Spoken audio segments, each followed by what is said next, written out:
നമുക്ക് കുഞ്ഞൊരു സെഗ്മെന്റിലേക്ക് പോവാം. ഒരു കുഞ്ഞു സെഗ്മെന്റ് ആണ്. ഈസി ക്വസ്റ്റ്യൻ ആയിരുന്നു. ഈസി ക്വസ്റ്റ്യൻ അല്ലേ ഇപ്പൊ ചേട്ടാ? അതെ, ഈസി ക്വസ്റ്റ്യൻ ആണ്.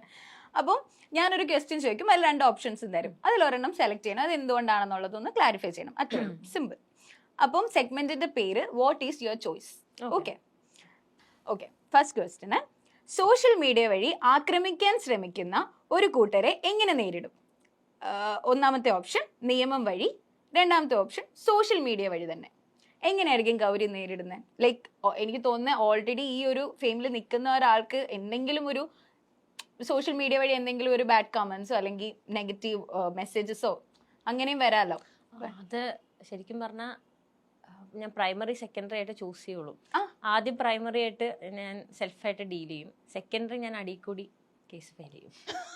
ആരും അറിയാതെ ഞാൻ അങ്ങനെ ചെയ്തതാ. ഇപ്പൊ റീസെന്റ് ആയിട്ട് ഞാൻ അങ്ങനെ ചെയ്തായിരുന്നു. അപ്പൊ അതുകൊണ്ട് ഞാൻ അങ്ങനെ ചെയ്യുള്ളൂ. കാരണം 2 സൈഡും വേണം. അതാണ് കാരണം. നമ്മള് നിയമം വഴി എടുക്കുമ്പോൾ എന്താ അറിയോ, അതിനൊരു പെട്ടെന്നൊരു ഇൻസൈഡ് സൊല്യൂഷൻ ഉണ്ടാവും. നമ്മളായിട്ട് റിയാക്ട് ചെയ്യുമ്പോൾ പബ്ലിക്കിനൊരു കറക്റ്റ് വ്യൂ പോയിന്റ് കിട്ടും. പക്ഷെ ആ സാധനം ഈ ഇടുന്ന പോസ്റ്റ് ആയാലും കമന്റ് ആയാലും അത് റിമൂവ് ചെയ്യണമെങ്കിൽ നമുക്ക് സൈബർ സെല്ലിന്റെ ഹെൽപ്പ് വേണം. അപ്പൊ 2 ആവശ്യമാണ്. അപ്പൊ ഞാൻ 2 ചൂസ് ചെയ്യും. ആണല്ലേ? ഈ അടുത്ത് വന്ന ഒരു കഴിഞ്ഞ ഒരു കോൺട്രവേഴ്സി നടന്ന സമയത്ത് ഞാൻ ആദ്യം പോസ്റ്റ് എന്റെ പേഴ്സണലി ഒരു ഒപ്പീനിയൻ പറഞ്ഞിട്ട് എന്റെ ഒപ്പീനിയൻ എന്താണോ അത് ഞാൻ പോസ്റ്റ് ചെയ്തിട്ട് ഞാൻ സൈബർ സെല്ലിൽ പോയി കേസ് കൊടുത്തു. അപ്പൊ അങ്ങനെയാണ് പ്രൈമറി സെക്കൻഡറി രീതിയിൽ തന്നെ പോകുന്നതാണ് എപ്പോഴും നല്ലത്. Okay, next. എത്ര ശ്രമിച്ചിട്ടും നമ്മൾ പറയുന്ന കാര്യങ്ങൾ ചിലർക്ക് മനസ്സിലാകുന്നില്ലെങ്കിൽ, ഒന്നാമത്തെ ഓപ്ഷൻ അവരെ അവരുടെ വഴിക്ക് വിടും. 2, ഏത് വിധേനയും അവരെ പറഞ്ഞ് മനസ്സിലാക്കും. അവരവരെ വഴിക്ക് വിടും. അത്രേ ഉള്ളൂ. കാരണം മറ്റത് നമ്മൾ ഭയങ്കരമായിട്ട് ഡ്രെയിൻ ആയി പോയില്ലേ? കുറെ അനുഭവിച്ചിട്ടുണ്ട്. എന്തിനാ വെറുതെ നമ്മുടെ ടൈം നമ്മുടെ എല്ലാം നമ്മൾ ഡ്രെയിൻ ആവും. അവര് എന്തെങ്കിലും ഉണ്ടെങ്കിൽ അവരുടെ മനസ്സിലാക്കാൻ പറ്റാത്തവര് പോട്ടെ, അവർക്ക് മിസ്സാവുന്നു അല്ലേ? അത് ആ പേഴ്സണാലിറ്റിക്ക് നമ്മളെ അക്സെപ്റ്റ് ചെയ്യാൻ അല്ലെങ്കിൽ നമ്മളെ മനസ്സിലാക്കാൻ അവരുടെ വ്യൂ പോയിന്റിൽ അത് പറ്റുന്നില്ല, അല്ലെങ്കിൽ അവരെ മനസ്സിലാക്കാൻ നമുക്ക് ആ വ്യൂ പോയിന്റിൽ പറ്റുന്നില്ല. അത് രണ്ട് വ്യക്തികളാവുന്നുള്ള പ്രശ്നമാണ്, പ്രശ്നങ്ങളല്ല. അപ്പൊ നമ്മൾ അവരുടെ വഴിക്ക് വിടും. നമ്മൾ കൂടുതലായിട്ട് അവരെ പറഞ്ഞ് മനസ്സിലാക്കേണ്ട ആവശ്യമില്ല. ഓക്കെ. ഇനി ഏത് നേരവും നമ്മളെ കുറ്റപ്പെടുത്തുന്നവരെ 1, സ്റ്റോപ്പ് ക്രിട്ടിസൈസിങ് മീ എന്ന് പറയും, അല്ലെങ്കിൽ ഒരു ചെവിയിൽ കൂടി കേട്ട് മറ്റേ ചെവിയിൽ കൂടി കളയും. അത് ഭയങ്കര പേഴ്സണൽ സ്പേസിലുള്ള ആൾക്കാരാണെങ്കിൽ നമ്മൾ മേ ബി പറയും ഇങ്ങനെ ക്രിട്ടിസൈസ് ചെയ്യരുത് എന്ന് പറയും.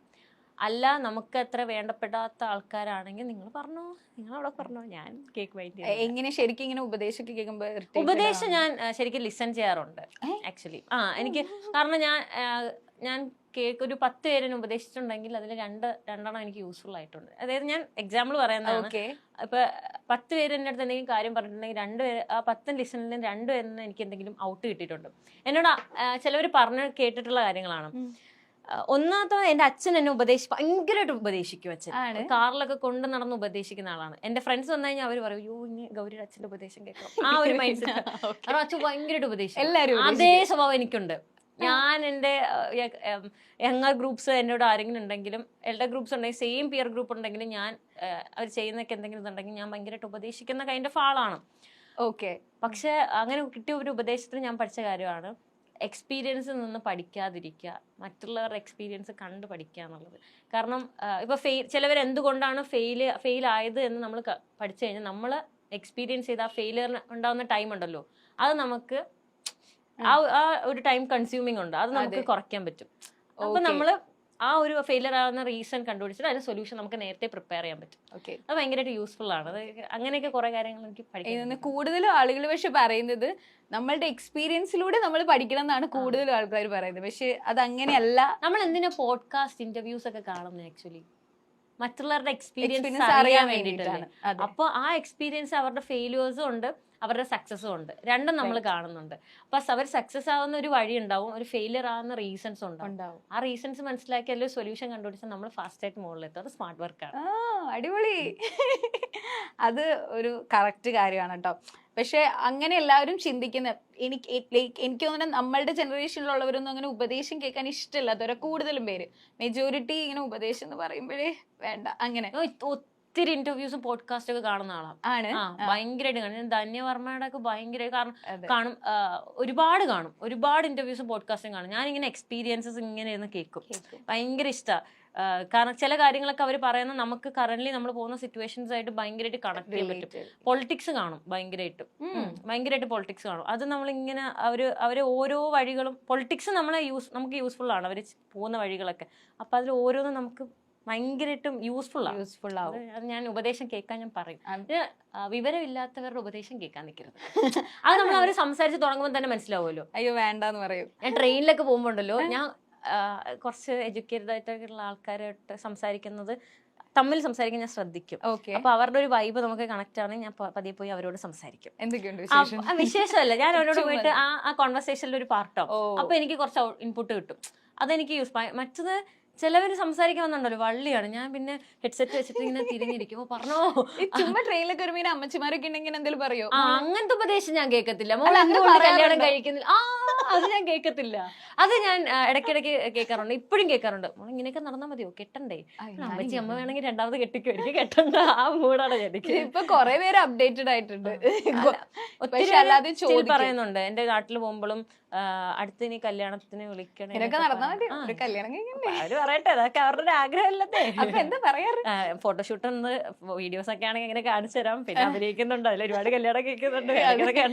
കല്യാണം കഴിച്ചാൽ നേരിട്ട് വേണം. പിന്നെ റീസെന്റ് ആയിട്ട് പറയണം, ഏറ്റവും റീസെന്റ് ആയിട്ട് ഞാൻ കേട്ടൊരു ഉപദേശം ഭയങ്കരമായിട്ടും ഞാൻ ചേട്ടനോട് തിരിച്ച് നല്ല മറുപടി പറഞ്ഞിട്ട് നൈസായിട്ട് പറഞ്ഞിട്ട്, ഈ ഇടയ്ക്ക് റീൽ എടുക്കാൻ പോയപ്പോ ഫ്രണ്ട് ഇരിക്കുന്ന ഒരാൾ ഉപ്പുമുളകിന് ഭയങ്കര ഫാനാ. അപ്പൊ ആള് ഗൗരി എന്താണ് ഇവിടെ, കുറച്ച് ഏജ് ആണ്, ഭയങ്കര കാര്യത്തിൽ സംസാരിക്കുന്നു. ഭയങ്കര നമ്മൾ ആർട്ടിസ്റ്റ് എന്ന് പറയുന്ന ഒരു ഭയങ്കരമായിട്ടും റെസ്പെക്ട് ചെയ്യുന്ന ഒരാൾ. അപ്പൊ ആള് വേറൊരു ചേട്ടനെ വിളിച്ചു പറയാണ് ഉപ്പുമുളകാണ്. അപ്പൊ അയാൾ പറഞ്ഞു, ഞാൻ കാണാറൊന്നുമില്ല. ഞാൻ പറഞ്ഞു കുഴപ്പമില്ല ഏട്ടാ, ഞാനും കാണാറില്ലായിരുന്നു, ഞാൻ മൂടായിരുന്നു. അപ്പൊ കുറച്ച് ഏജ്ഡ് ആണ്. പുള്ളി പറഞ്ഞു, കുറച്ച് കഴിഞ്ഞിട്ട് അടുത്തൊന്നും പറയല്ലേ, വേറെന്താ ചെയ്യുന്നത്? വേറൊന്നും ചെയ്യുന്നില്ല.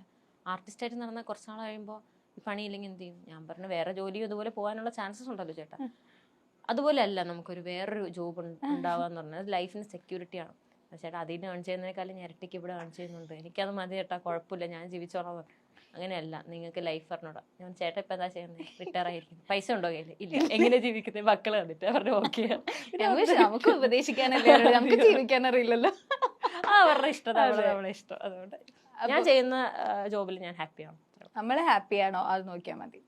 പക്ഷെ ശരിയാണ്, ചില ഉപദേശങ്ങൾ നമുക്ക് അക്സെപ്റ്റ് ചെയ്യാം. 10 പേര് സംസാരിക്കുന്നതിൽ 2 പേരുടെ ഉപദേശം ഭയങ്കര യൂസ്ഫുൾ ആണ്. അപ്പൊ ഏറ്റവും കൂടുതൽ ആൾക്ക് ചോദിക്കുന്ന ഒരു ക്വസ്റ്റ്യൻ ആയിരിക്കും, അസ്വസ്ഥമാക്കുന്ന ഫോൺ കോൾ നിരന്തരം വന്നാൽ 1 ഫോൺ ഓഫ് ചെയ്ത് വെക്കും, 2 അവര് ബ്ലോക്ക് ചെയ്യും. അങ്ങനെ വരാറുണ്ടോ കോൾസ്? ഒന്നാമത്തെ കാര്യം, എന്നെ വിളിക്കുന്ന ആരും പിന്നെ വിളിക്കത്തില്ല. കാരണം ആദ്യത്തെ കോള് ബിസി ആയിരിക്കും മേ ബി. അല്ലെങ്കിൽ കോള് വിളിച്ചു കഴിഞ്ഞാൽ എനിക്ക് ഭയങ്കര മടിയാ ഫോൺ എടുക്കാനും സംസാരിക്കാനും ഒക്കെ. ഞാൻ പിന്നെ ചില കോൾസൊക്കെ ഭയങ്കര പേഴ്സണൽ ഇഷ്ടമുള്ള ആൾക്കാർ സംസാരിക്കാൻ നേരിട്ട് വരുമ്പോൾ ഒത്തിരി സംസാരിക്കും. ഫോണിൽ സംസാരിക്കാൻ ചാറ്റ് ചെയ്യുന്നതൊക്കെ ഭയങ്കര കുറവാണ്. അപ്പോൾ ഫോൺ വിളിച്ചിട്ട് ഞാൻ ഹലോ പറഞ്ഞോ, ഞാൻ ഈ മൂടാ, എനിക്ക് സംസാരിക്കുന്നത് ഇഷ്ടമല്ല ഇങ്ങനെ ഫോണിൽ കൂടെ സംസാരിക്കുന്നത്. പിന്നെ ഭയങ്കര പേഴ്സണൽ കോൾസ് ഉണ്ടല്ലോ, അതൊക്കെ എനിക്ക് ഇഷ്ടമാണ്. അനിയത്തി, അമ്മ, ഫ്രണ്ട്സ്, അങ്ങനെ കുറച്ചൊരു ഇഷ്ടമാണ്. അല്ലാണ്ട് തന്നെ വിളിച്ചാൽ ഞാൻ അധികം സംസാരിക്കും, അപ്പോൾ അവരെന്നെ മടുക്കും. ഞാനും വിചാരിക്കാൻ ചിലവര് വർക്കിന്റെ കാര്യം പറയാനായിരിക്കും. അപ്പൊ ഞാൻ ചിലപ്പോൾ ബിസി ആയിരിക്കും. ചേട്ടാ ഒന്ന് മെസ്സേജ് ഇടും, ഞാൻ വോയിസ് ഇട്ടാൽ മതി. തിരക്കായിരിക്കും മേ ബി. അപ്പൊ ഞാൻ വോയിസ് ഇട്ടാൽ മതി, ഞാൻ കേട്ട് റിപ്ലൈ കൊടുക്കാം. ചില സമയം എനിക്ക് അപ്പം അറ്റൻഡ് ചെയ്തിട്ട് ആ കോൾ എനിക്ക് ശ്രദ്ധിക്കാൻ പറ്റുന്നുണ്ടാവില്ല. ചിലപ്പോൾ സ്റ്റോറി പറയാനായിരിക്കും വിളിക്കുന്നത്, അല്ലെങ്കിൽ വർക്കിന്റെ ത്രെഡ് പറയാനായിരിക്കും വിളിക്കുന്നത്. അപ്പൊ എനിക്ക് ലിസൺ ചെയ്യാനുള്ളൊരു മെന്റൽ സ്റ്റേറ്റ് ആയിരിക്കില്ല. അപ്പൊ അവര് പറഞ്ഞു കഴിഞ്ഞാൽ ചിലപ്പോൾ നമ്മൾ ഫ്രീ ആയിരിക്കും, പക്ഷെ പറഞ്ഞു കഴിഞ്ഞാൽ നമുക്ക് അത് ലിസൺ ചെയ്യാൻ പറ്റില്ല. അപ്പൊ ഞാൻ പറഞ്ഞു, ചേട്ടാ അത് ഒന്ന് വോയിസ് ഇട്ട് കഴിഞ്ഞാൽ പിന്നെ റിപ്പീറ്റ് ചെയ്താലും കേൾക്കാമല്ലോ. അതാണ് സംഭവം. കോള് കുഴപ്പമില്ല, മിക്കവരും അങ്ങനെയൊക്കെ തന്നെ, പ്രശ്നമില്ല. ലാസ്റ്റ് തന്നെ, ഒരു കാര്യം എത്ര ചിന്തിച്ചിട്ടും ഓർമ്മ വന്നില്ലെങ്കിൽ 1 ആലോചിച്ച് കണ്ടുപിടിക്കും, 2 നെവർ മൈൻഡ് എന്ന രീതിയിൽ വിട്ട് ആലോചിച്ചുകൊണ്ടിരിക്കും. ആണ് ഓവർ തിങ്കർ ആണോ? ഓവർ തിങ്കർ ആണ്. ഈ മറന്നു പോയി കഴിഞ്ഞാൽ അത് ആലോചിച്ച് കണ്ടുപിടിക്കില്ല. ആ സ്ഥലമൊക്കെ പുകയും എനിക്കത് കണ്ടുപിടിക്കാണ് ഞാൻ വിടത്തില്ല.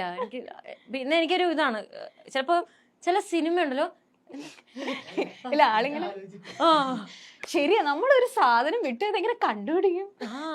ആ സംഭവം ഉണ്ടല്ലോ. ഒന്നാമത്തെ കാര്യം, എനിക്ക് ഈ ഒബ്ജക്ട്സ് എവിടെയെങ്കിലും പ്ലേസ് ചെയ്യുന്നത് പിന്നെ ഓർത്തെടുക്കുക ഭയങ്കര മറവിയാണ്. ഇന്ന് എന്നെ അടുത്ത് കണ്ണാട്ട റൈറ്ററാ, ഞാൻ ഈ വാച്ച് ഊരി വെച്ചിട്ട് ഞാൻ പുറത്തു വന്നു, എന്നിട്ട് എന്തോ എടുക്കാൻ മറന്നു, എന്താണെന്ന് മനസ്സിലാവുന്നില്ല.